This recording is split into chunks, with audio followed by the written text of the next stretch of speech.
ભાગ 8 માં જાણીશું કે કોઈ પણ 2 પૈડાવાળી નવી ગાડી ડીલર પાસેથી ખરીદો તો ડીલર 5 વર્ષનો વીમો આપે છે। એનો મતલબ એવો કે તમારો 5 વર્ષનો વીમો થઈ ગયો? તો જવાબ છે ના। ફરી બોલું છું, ના। તમને એવું લાગે કે 5 વર્ષનો વીમો થઈ ગયો એટલે હવે 5 વર્ષ પ્રીમિયમ ભરવાનું નથી, એનો મતલબ એવો નથી। સત્ય થોડું અલગ છે। તો ચાલો જાણીએ। આ જાણકારી ખૂબ જ કામની છે, એટલે એવું લાગે કે આખો વિડીયો જોજો।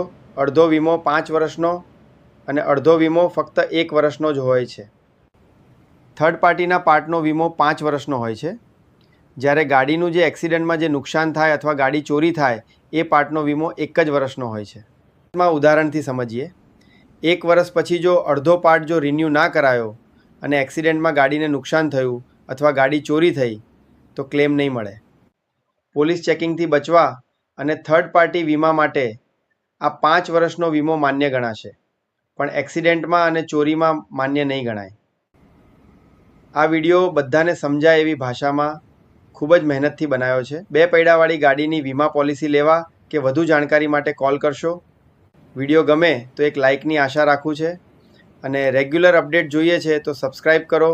બીજા મિત્રોને જાણકારી આપવી હોય તો શેર કરજો।